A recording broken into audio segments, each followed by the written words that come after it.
Hi, I'm Steve Kliegerman. Welcome to our next edition of Breaking Ground. Today we're going to be speaking with Basha Gerhards, SVP of Planning at the Real Estate Board of New York, and Derek Marcus, Director of Acquisitions for TF Cornerstone for about 16 years now, I think, right, Derek? That's right. We're going to be speaking about 485X, the city of Yes, and how the new 485X abatement program is going to be impacting real estate development in the future. So Basha, in your position at REBNY, obviously you had a lot to do with the lobbying and the formation of this program. Can you tell us a little bit about how it came about and how it differs from the older 421A program that I think most of our listeners are more accustomed with? Of course. So I think several things to keep in mind with the formation of any new program. There's a little bit of math and a lot of politics. And when it comes to the math, this is very different than the former 421A program in the sense that we have a reduction in the AMI bands or the target affordability that the program is supposed to deliver on. The program is based on a citywide lens versus particular options that someone can choose at any point in the city. So this idea that no matter where someone is building in the city of New York and the 5 boroughs, they're going to be delivering 80% AMI as the affordability. And that was a really important political piece because a lot of the criticism toward the prior program had been it's unpredictable to the community, they don't know what affordability they're getting, and are they going to get to live there from that new construction? This beautiful set here at Studio 1873 is brought to you by the Everet. The Everet provides full-service staging and furniture rental solutions in the New York area. We work with Brown Harris Stevens and many other top real estate firms, staging their homes to sell quickly and at the highest price possible. Our staging is affordable without sacrificing quality or design. For more information, please visit us at staging.theeverset.com or email us at staging@theeverset.com to request a free proposal. Can you help our listeners understand what AMI means and how those bands kind of work as far as what is affordable in New York City? So AMI stands for Area Median Income. That's an excellent question. We have a lot of alphabet soup when we're talking about development and zoning, and we'll have more alphabets in the zoning part of the conversation.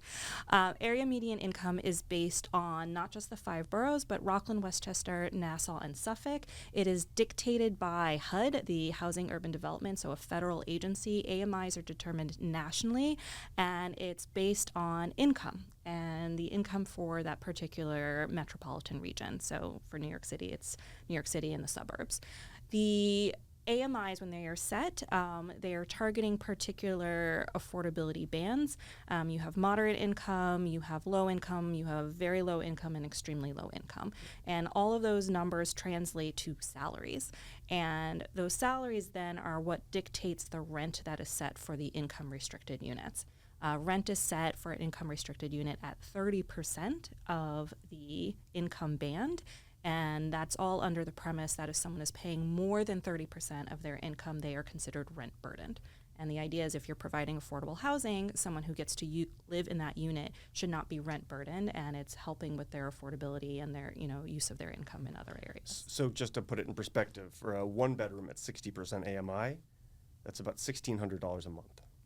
That's very helpful. Whereas the market, obviously, depending on where you are, could be 32, 4,000 a month, maybe even a little higher. And it's interesting that they use 30% because market rate developers usually use 40% of your income as the basis for qualifying somebody. Correct. So what you're basically saying is that all market rate tenants are rent challenged and kind of out of balance in the way that the city and state would look at it.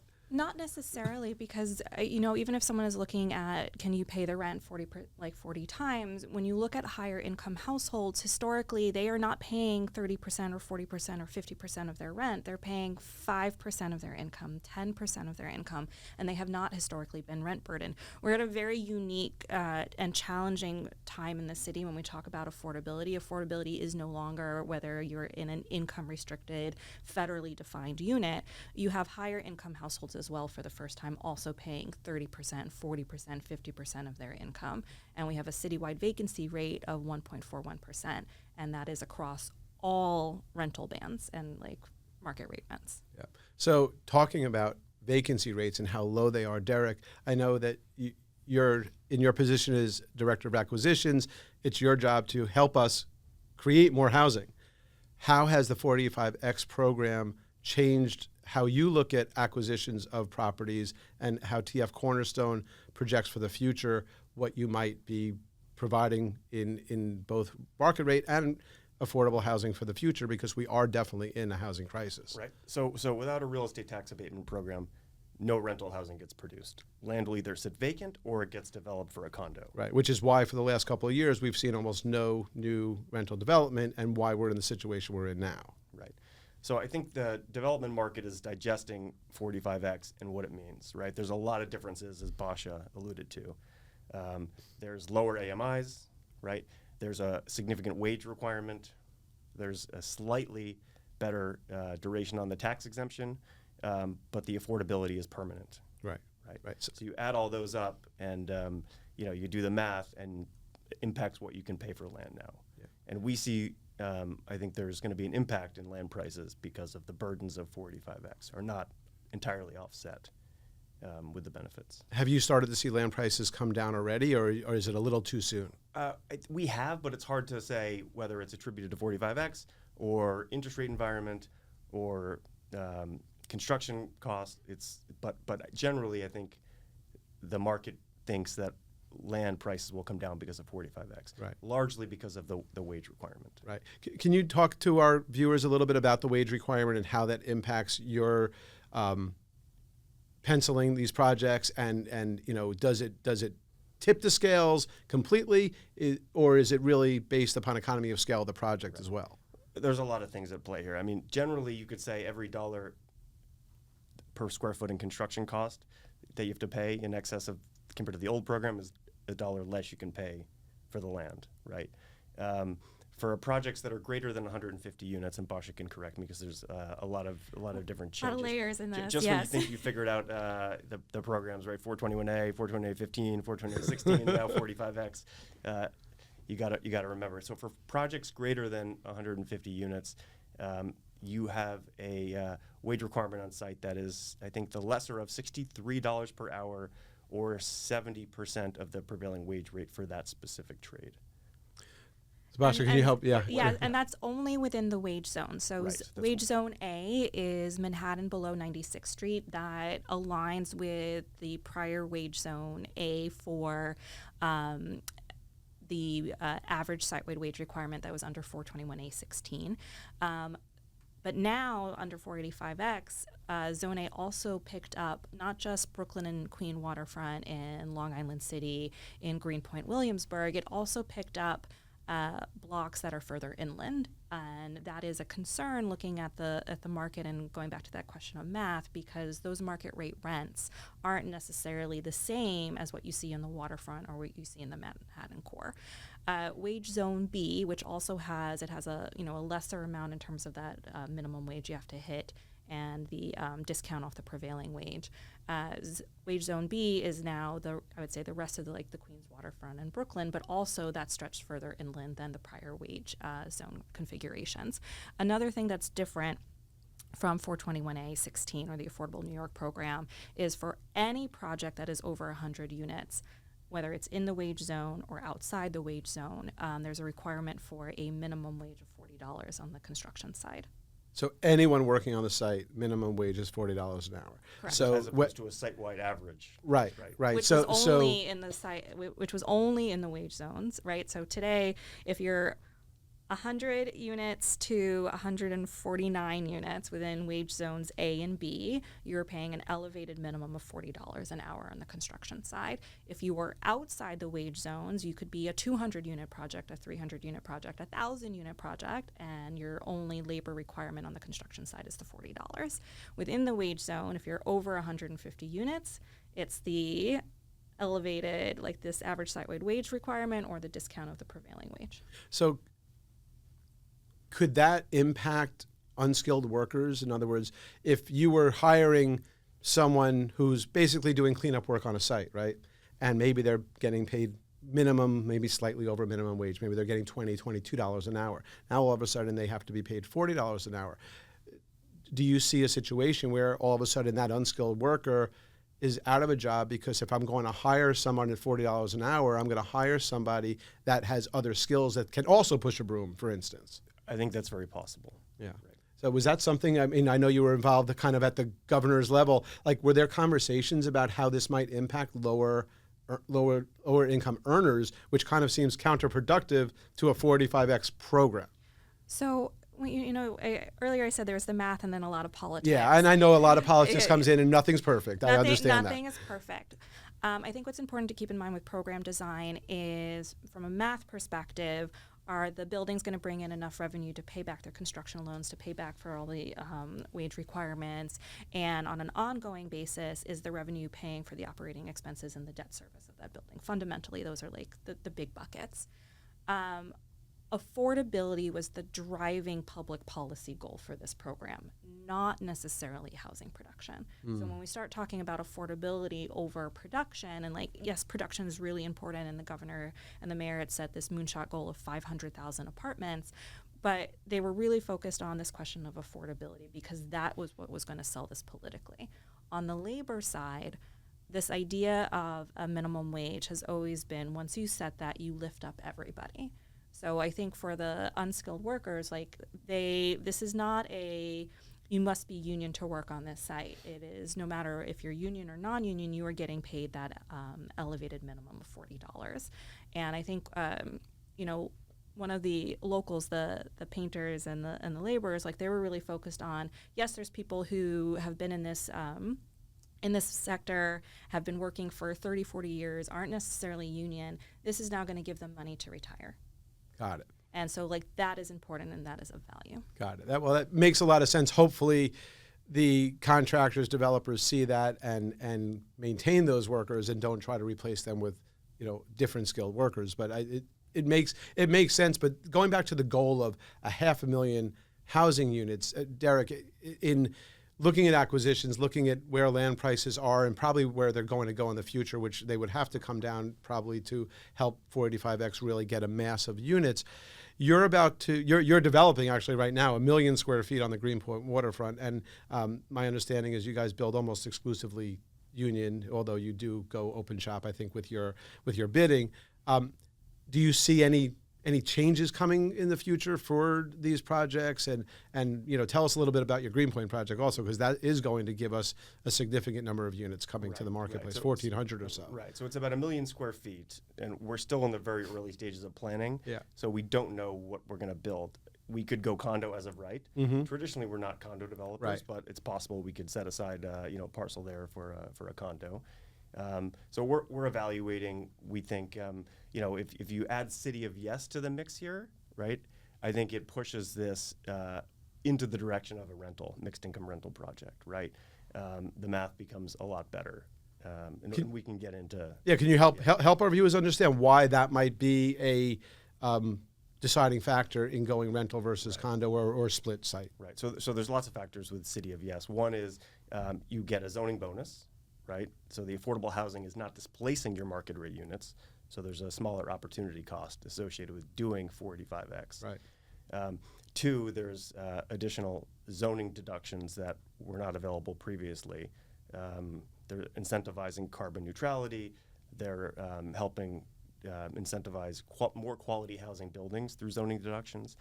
And City of Yes would also eliminate the parking mandate, which in an area like Greenpoint, it doesn't make sense. Absolutely. Right? You don't need that much parking. Yeah. And parking, there's a significant cost to it. Yeah. It's actually really interesting, right? So areas like Greenpoint where there's a parking mandate where you don't want or need the parking, you have to kind of legislate and fight. Where I've got a project on the Upper West Side that's going to be a boutique building that needs more parking and we can't get it, yeah. Right? Right. It's a very interesting zoning situation we have here in New York. We're going to take a quick break. We'll be right back. What do you really need to know about buying or selling a home? First, it's serious business, and it's complicated. There's a lot of money on the table, and emotion too. You need an agent who knows the ropes. So, whether you're buying or selling your home, work with professionals who have a mastery of the craft. All right. Hi, we're back with Basha and Derek. Basha, we just started talking about City of Yes. Give us a little bit more insight about what is the City of Yes program, and where are we at with it today, and where do you see it going? So 2 years ago, Mayor Adams gets up at a primetime event, a breakfast event at the Association for a Better New York, and talks about zoning for a half hour. So as an urban planner, I was sitting there like, wow. Because in all my time at REBNY, it took, I would say, it's been years since people would start acknowledging we have a housing supply crisis. Years for, I'd say, in the public discourse for it really to resonate, zoning is one of the barriers to our housing production. And yes, it's the importance of tax tools and all of these other pieces. But our zoning dates back to 1961. We're using the same zoning resolution from 1961. And that zoning resolution was predicated on everyone driving everywhere all the time. And so we started talking about the parking requirements. And over the last, I would say, decade or so, the Department of City Planning has been trying to peel back those requirements and move to minimums versus, or eliminate the minimums, establish maximums, in some cases eliminate the parking requirements altogether, because parking takes up space that could be used for housing. So currently, City of Yes for Housing Opportunities, the third citywide text amendment that the mayor had announced 2 years ago. The first one was for carbon neutrality, really focused on this idea of you should be able to put a solar panel in your backyard or on your roof and not have a deduction from floor area, or that should be what we refer to as permitted obstructions. Parking, you can put that wherever you want in your backyard. You could fill your entire backyard with parking, but you couldn't fill it with solar panels, or you have limitations on how many trees, right? So it was really about modernizing that, allowing people to reclad buildings. So that was the first one. The second one was economic opportunity, and it was focused on this idea of an existing business, a supermarket, shouldn't have to go in for an expensive rezoning to extend a commercial overlays that were established again in 1961 based on development patterns from the early 1900s. So that was, again, really focused on how do we modernize our zoning resolution. Eliminating old use group categories. I always use the example of shoddy manufacturing. Shoddy manufacturing is not, what you think about it today. It is literally the process of melting down wool to create new fabric. Right. That was in the zoning resolution, but yoga studios were not, and laser tag was not, and half of the places my kids like to go to, like those types of facilities weren't captured in the zoning resolution. Also not captured in the zoning resolution is this idea of wherever you lay your head down at night should count as housing. So housing opportunity is really focused on bringing to a level playing field, not-for-profit with sleeping accommodations, supportive housing, to put that on the same floor area basis in terms of incentivizing that as a mixed income rental building, as a senior nursing home. Okay. And then there's the entire next generation of this conversion of office to residential in City of Yes. Can you tell us a little bit more about that as well? And from a REBNY perspective, how do you see that going so far? We're actually looking at almost every office to residential opportunity in the city on a weekly or monthly basis. And we've seen it, from something gets scooped up right away, and then there's buildings that we don't know if they'll ever get sold or converted. Yeah, so City of Yes Housing Opportunity, it's 1,300 pages of zoning text if anyone needs help sleeping at night. So in addition to the floor area changes around housing, and so that's both embodied in the universal affordability preference that Derek was alluding to in terms of like making the math work on a Greenpoint site with 485X, there's also a section devoted to allowing the rules that we have today in Lower Manhattan to extend citywide and allow office buildings that were built prior to December 31st, 1990 to convert to residential. Now there's other layers of rules that will apply in terms of whether they can convert all of their floor area, where the building cores are there operable windows, what's the debt service on the building. The ownership style matters a lot in terms of when you look at, say, a building in the Garment Center, a family has owned it since the 1800s, and for them to sell it would be a massive capital gains tax. Yeah. So what is the ownership structure going to look like moving forward? Are they bringing someone in to develop that building? So what I find fascinating about the conversions, like this, the zoning piece is going to be really important, but so is the tax incentive that was established as part of the state budget at the same time as 485X. Can you tell us a little bit about that tax incentive? Then I want to go back to the whole zoning situation and how you actually convert these buildings, because it's a jigsaw puzzle for sure. That's what makes it interesting and fun, right? So the conversion tax incentive is similar to 485X in the sense that it is helping you with your property tax burden, right? Like you're going to have a period of time where you're paying significantly reduced taxes based on the, a set value that the Department of Finance is going to calculate, rules of which we are waiting on anxiously. Right. The program requires 25% of the building, and it has to be a rental building. It's not available for home ownership conversions, to be affordable at an average of 80% AMI, and that is citywide. The duration of the benefit is toggled to the geography. So there's a deeper benefit in Manhattan and a lesser benefit outside of Manhattan. And that makes sense. Most of our office stock is in Manhattan. The majority of that 500 million square foot plus is below Manhattan, below 59th Street in Manhattan. Right, yeah, that makes a lot of sense. I know when I go to look at these conversion opportunities, the first question that comes up is, can I use all the FAR because these buildings are overbuilt? And what do I do with these deep buildings where you have potential windowless rooms, which has been the bane of every developer's existence, right, for decades, because, everyone tries to find a way to call it a closet, call it a foyer, and we all know at the end of the day, Please don't call it a bedroom. Right, but and they're not bedrooms, but we know someone dwells in it, right? So, is there ever, do you envision a time when the city says, okay, we know what people are doing. Instead of making it illegal and making people go out, basically be violating their loan, violating their insurance, if you can make this area safe, provide fresh air, provide ventilation, and provide some way for the fire department to get in and out in a safe way, that these deeper spaces can be recaptured instead of having to do like 21 Water, where you're basically just taking a core out of the building, in order to make it work. No. Okay. No's a good answer. Yeah. You know what? I'd rather hear no than maybe, because when you call the City of Yes office, sometimes you get a maybe. And I'm going to say no because we have raised it. Do I trust Derek to put in the best ventilation and the lighting system and to make sure everything is up to code and it's going to be amazing? And do I trust the other members on the executive committee to do that quality work? 100%. Do I trust everyone? Right.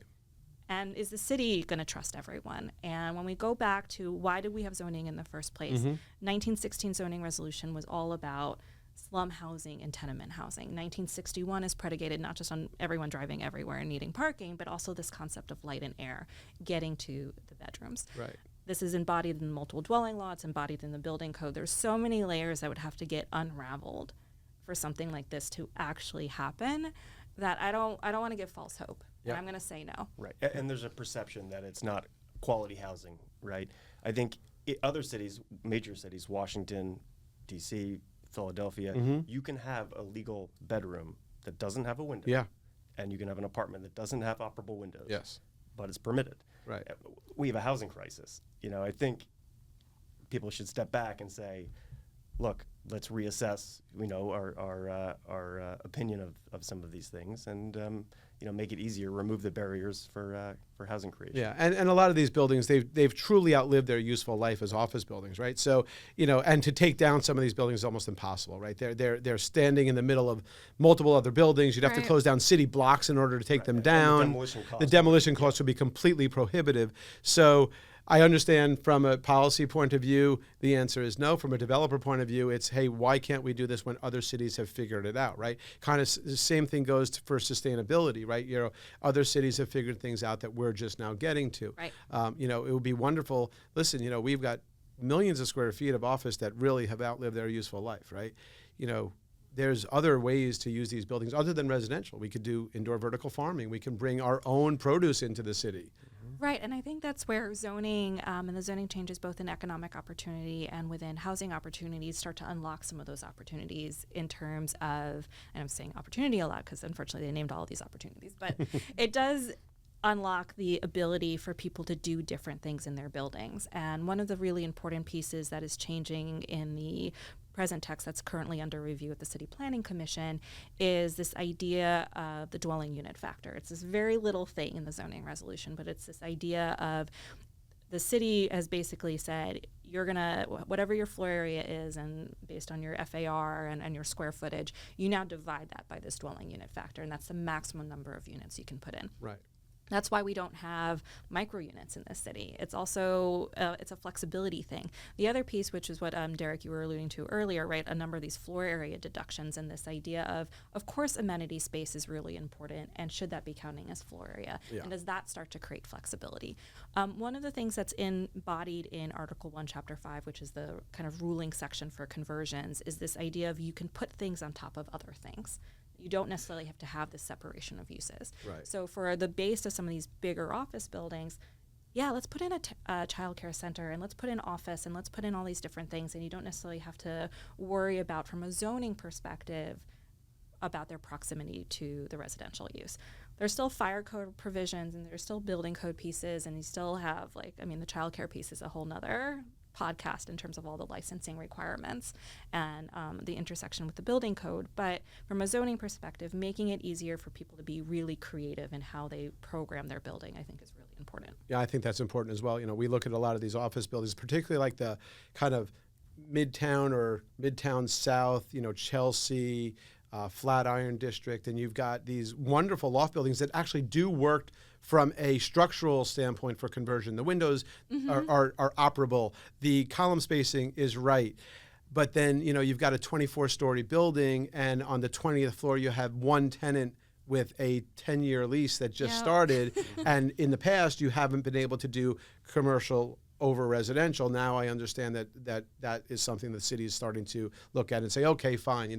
If you've got one commercial tenant or whatever it is, number of commercial tenants, you can actually do residential over commercial, commercial over residential, where you couldn't do before, which is a start. It's a good start. It's a start. Now, the thing to keep in mind with that tax incentive is if you're doing that conversion to rental housing, you start to lose a portion of your benefit once the commercial floor area or the non-residential floor area goes above 12%. So that is something to keep in mind when you're trying to do a phased conversion. That's really important. And I don't think a lot of commercial owners know that yet. So actually that's a really good little bit that I didn't even really realize there was a 12% number. Derek, going back to developing under 45X, one of the things that you had the benefit of in past tax abatement programs were things like tax exempt bonds, right? So you don't have that anymore. So how are you filling the capital stack now or how are you looking to fill the capital stack in the new program versus the old programs? It's more equity in the deal, right, which is a challenge. So just for context, when I first started in this business, right, and we were doing 80/20s, we were getting tax-exempt bonds, which generated low-income housing tax credits. We were getting inclusionary housing bonus, and we were getting 421A benefits. So you put all of that together, and you have this triple dip, which makes the numbers work for mixed-income rental housing. They took away tax-exempt bonds, right, because they wanted to allocate that resource to 100% affordable deals, which I respect and get. So it just made the economics a little bit harder. Are you looking at 100% affordable deals in order to get back into that type of capital stack? It's a different business model. Yeah. We've done several affordable buildings in Hunters Point South. We did a mixed income project with HPD through an RFP that's 60% affordable overall, and we're very happy with that development. That's great. Yeah. Well, Basha, Derek, thank you so much. And I really need to doubly thank Basha because not only did she agree to do this podcast today, but she actually was able to get Derek to come on board. And Derek and I had not met before, and it's been really a pleasure getting to know you as well. So thank you both so much. And we look forward to seeing you next month on our next Breaking Ground.